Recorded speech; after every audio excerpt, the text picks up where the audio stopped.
Alright, so I'm going to make this video for a lot of new players, or players that are a bit split. Should I go for telyss or should I go for Nordak? So I'm going to break down the advantages and disadvantages for going for either one first. So if you didn't know, telyss is a Unruly Outlaws defense blue mark champion who is an HP burner. So that basically means you want high HP and high mastery. Now I won't go over her kit too much here because there's a lot of reading and it'd probably take me like 30 minutes to get through her whole kit.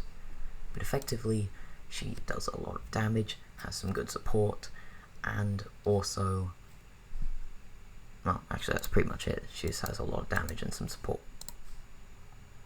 with her best ability being Time of Doom. But she also buffs her team, giving everyone more HP if she's the highest HP on the team, and that really works well with a single champion, or HP burn champions, Eroto in mind. It also works well with the newer champion, like Penny, or someone like Izonja. Is that how they say his name? Izonia? Now, set-wise, you do want to go for double bone erosion, is her best set, but if you don't have bone erosion, then her best sets are probably going to be something like endurance, which is really good HP and mastery, or something like penetration.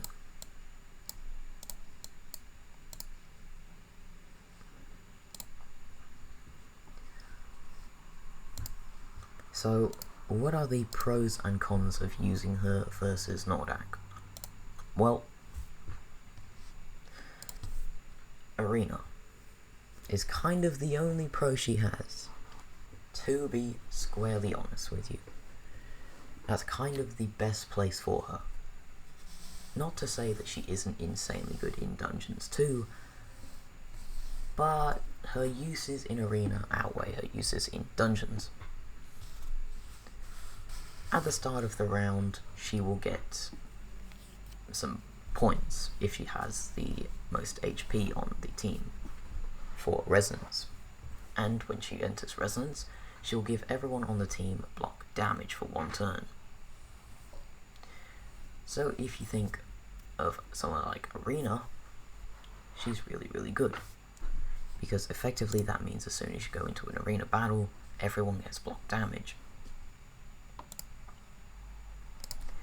She also gets her Time of Doom skill cooldown reset when she goes into resonance, which makes it really quite easy to not have to worry about if resonance or if Time of Doom is up or not. Now versus Nordak in the arena, she can't proactively give block damage or shield whenever she wants. Her A1 does give everyone a small amount of shield by, I think it's 15% of her HP, and you know, if you get her HP up a lot, like maybe 1 million, that is 150,000 HP shield. But you know, when we're looking at high-end dungeons or high-end arena, that's really not going to be a lot at the end of the day.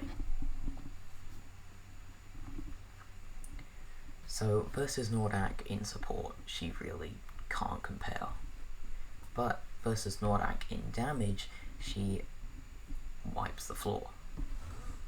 Now the reason I chose her first is, well, damage. She has an insane amount of damage, and when I say insane, I don't say that for a lot of characters in this game, but she compares to someone like, in my opinion, she compares to someone like Lance E3 with a good build. Right, I mean, she can do quite a lot of damage. Like, she wipes the floor with her Time of Doom on resonance. I mean, she does so much damage that she can literally clear blue mark on her own. That's how crazy her damage is. Obviously you have to have a good build for that, but still.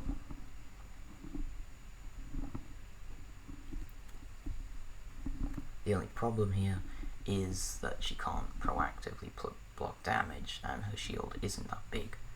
So if you already have someone like a Lance E3, don't go for telyss, because you probably need Nordak more.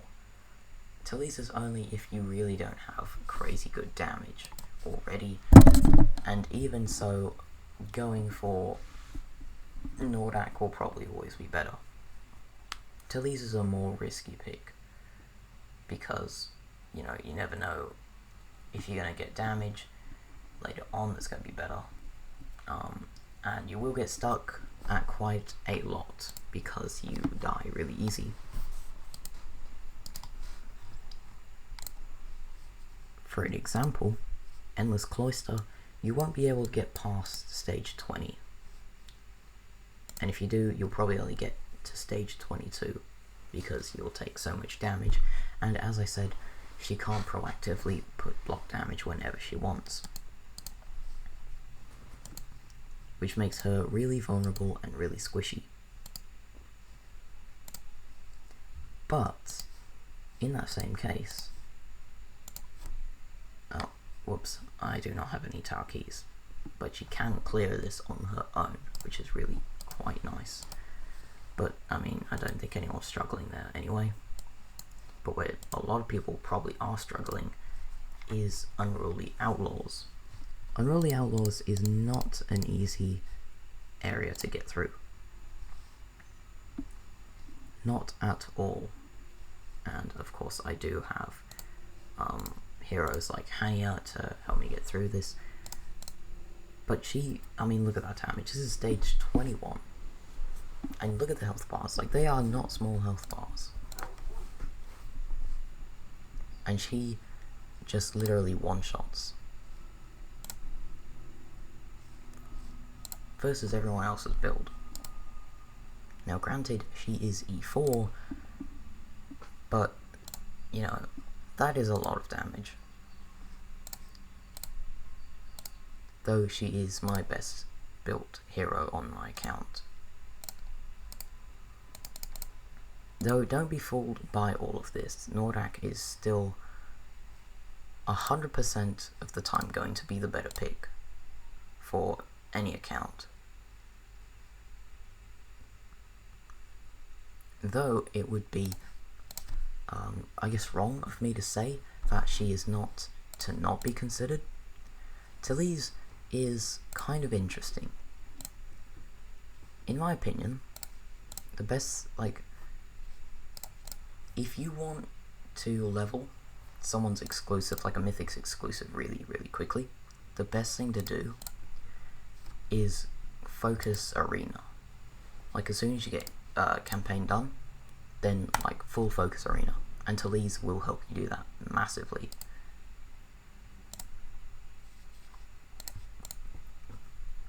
Because she just has so much damage. She's got the block damage of the E3 at the start of the wave. She just has a ton of pretty much everything you need in Arena. Support, immunity at the start of the wave, so you don't just get wiped out instantly, and a ton of damage.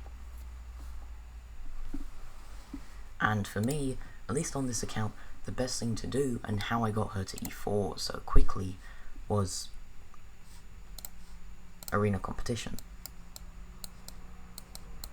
I don't think it's up at the moment, but every Arena competition, if you can just focus on doing as many battles as possible and getting first place, 33 crystals are waiting for you, basically. Which means pretty much every time an Arena event would come up, I'd just get another exclusive. Which is a really great way on how to keep making more mythics. Now, I did E4 her because I'm planning to turn her into Nordak, because, well, obviously I need Nordak. Now, Nordak E4 isn't really needed. E3 is kind of where you want to do or go. E4 is just topping, just really nice to have. But I guess moral of the story is telyss is really great if you want to focus arena, but Nordak is really great if you want to stay alive in other areas. And if you're like me and have now got, you know, someone like Maricus, E1 Marie, Erito, Lance, Hani, and you probably don't need telyss anymore, and it would be more beneficial to just take E4 Nordak. Though, do not get me wrong, telyss should always be your second mythic. She has too much damage and is way too good for HP burn teams to not be your second mythic. I know a lot of people like Nita because she's basically immune to all dot damage, which is pretty much the big meta of arena, but Nita will only kind of help you for so long, and you'll eventually need HP burn, and yeah. But I think a lot of people will agree with me that telyss should always be your second mythic. But you know, if you do pick telyss as your first mythic, you will have faster progression, but you'll also have a harder time staying alive. So it's a risky pick, but it's actually, in the end, can be a good pick. If you have any thoughts, post them in the comments below, maybe any tips for new players. Thank you for watching.